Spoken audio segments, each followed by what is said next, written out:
we had an opportunity today to introduce the Zero Waste Act. And I know that you have been one of the organizations, you work for one of the organizations that helped us craft this bill. Can you introduce yourself, tell the folks who are tuning in what your organization does and why you think this bill is an important bill? Sure, that's a lot. So I'm Denise Patel. I work at the Global Alliance for Incinerator Alternatives. We're a global network of organizations, mostly community groups, frontline folks who live really at the intersection of where our waste streams end up. So it's a lot of communities that are impacted by incinerators, landfills, and have been traditionally exposed to a lot of the toxic air emissions that come from incinerators, as well as the air and water pollution that comes from our landfills. Right. We're a community of organizations that works towards achieving zero waste solutions, both in our individual communities, but then we also in the US work on state policy and federal policy, so we were really excited about the introduction of the Zero Waste Act. For us, it's going to be a critical piece of resources that will be available to both cities and communities that are aiming to move towards zero waste solutions. So we were really excited to share that with our members and let folks know about it, and especially to be able to speak to you and your staff about some of the things that we think will be most critical in getting those resources to the folks who are really at the front lines of the zero waste economy and the zero waste transition. So one of the framings I was super excited about is the Green New Deal. Yeah. We know that the waste stream is not only a source of toxic pollution, but also a source of greenhouse gas emissions through landfills, through incinerators, and the entire framing of the Green New Deal is about a just transition that's community-led. It guarantees living wages for workers, and that could be a huge boon to the communities that are moving to develop zero waste programs in their communities. So when we're thinking about creating federal policies like this, we often, my colleague and one of my sisters here, Ayana, says those who are closest to the pain need to be closest to the solution. And so tell us a little bit about who is impacted and who will benefit from these policy change. Sure. So one of the things that we know is that there are about 72, 73 incinerators across the US. 80% of those are in low-income communities and communities of color.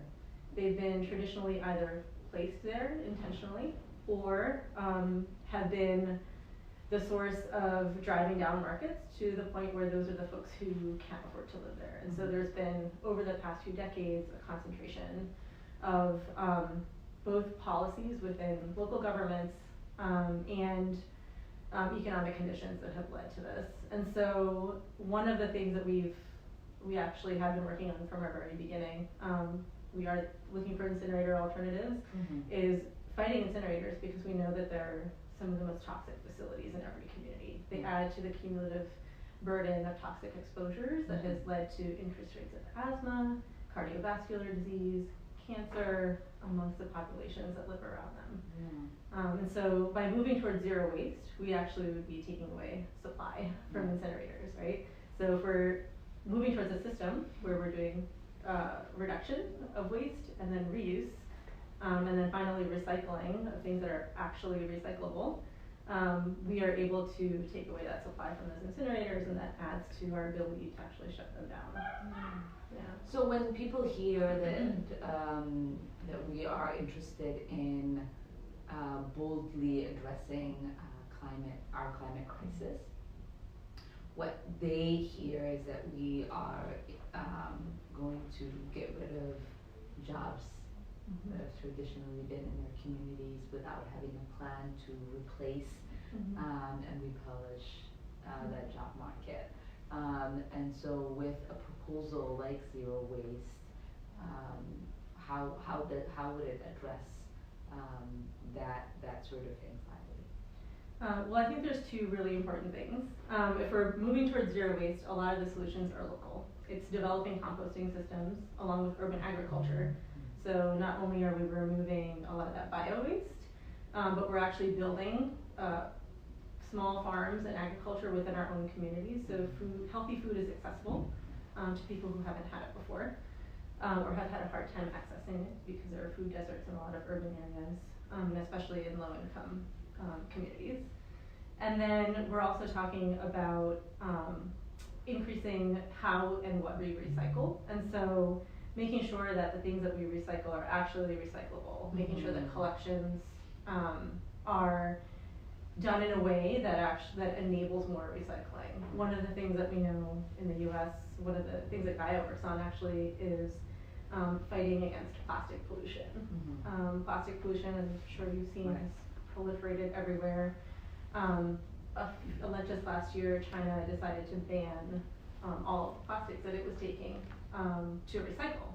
And what that has meant for the US is that all of the municipalities, like when you throw your water bottle or any of your detergent containers or whatever into your single stream recycling, and it gets taken away, it was being shipped off to China, which was then recycling it, turning it into plastic pellets, sending it back to us to make new products.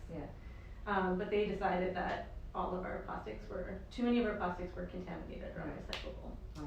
And what that means for the communities here in the US is now municipalities are looking at incineration as an option. The fossil fuel industry and the plastics industry is promoting things like chemical recycling and pyrolysis, which basically means that they want to turn those plastics into fuels that we would then burn as things like, you might have seen an ad for plastic-based diesel, which is actually more polluting and adding and exacerbating to the climate crisis. More toxins. But we know that if we switch everything to zero waste, if we're doing waste collection properly, if we're building composting systems, and we're segregating our waste and actually sending recyclable stuff to recyclables, for folks who are in those communities, it actually creates more jobs. For every one job there is in the traditional waste management system, there's 10 jobs in advancing zero waste. And so, that sounds like a great thing. It seems like there are, places like the city of Minneapolis who endorsed our bill, who are already advancing initiatives to get the city to be zero waste. So this isn't something that many municipalities are fighting against, right? They're in full support. They see the benefits of moving their communities along this way. But it seems like there is a problem sometimes to making it economically feasible to do so. And so what our bill really does address is to make sure funds are available so that communities who are doing the work, or communities that are interested in starting the work, have the resources that they need to be able to implement their initiatives. And I think that's the piece, right? Because oftentimes we could propose lofty ideas. And if we're not giving people the actual tools and the resources to implement them, then that just remains a lofty idea. And so that, I think, for me is the exciting piece. When I was in Minneapolis and worked at City Hall for Councilmember Andrew Johnson, we moved some of these initiatives and advanced what our bill is proposing, and to now get the opportunity to have them to have more resources to be able to implement those policies is I think what is exciting for them, and the reason that they 100% support this initiative. I wanted to talk to you a little bit about what Congresswoman Deb Haaland talked about today. There's a personal piece to this, right? If we can do our part, we can compost, we can recycle, we can use reusable items for our day-to-day lives, right? My daughter has a reusable straw. Alex Alexandria Ocasio-Cortez has utensils that are made out of bamboo and such. there are, you know, I have my own struggles. You know, sometimes I'm walking around with a Starbucks cup and people will say, "Oh, Han, you're not doing your part." Yeah. And so there is a lot of guilt associated with the individual piece of this. But I think that there is a societal responsibility, and there is a responsibility that we have as policymakers to move the needle in a heavy way than just leaving it to the individual part. Can you say a little bit about that? Yeah, I mean, I think the individual actions are great, but oftentimes it's really hard to take those individual actions. And part of the reason that's so difficult is because that's the way our system is set up. And that's where federal policies, state policies, and even local policies can play a big role. If citizens are interested in moving beyond, like taking a reusable cup and your straw and your utensils, which we all try to do as best we can, they can also advocate for better policies and have an impact that way. I know a lot of folks feel guilty. Sometimes it's hard to avoid. Like I came in on the train and I was like, hey, I just wanted to grab a cup of coffee, but I left my reusable bottle at home. These things happen. And I think one of the things that that folks should be aware of is that, one, it should be on those companies to help create a system to either have like take back programs or make sure that their own products are actually recyclable. Because in reality, like only number 1 and number 2 plastics are really truly recyclable, and everything after that gets a lot harder. And so creating incentives. Can help, or just making those companies responsible, because right now, for every company that puts out all these single-use items, right? So all those Starbucks cups, they add up. And so we would love to see more of those companies taking responsibility for putting in place systems in their own shops that either allow people to do reuse, that kind of thing. And I think creating the infrastructure for better sorting, getting rid of burners, like those are more, that those produce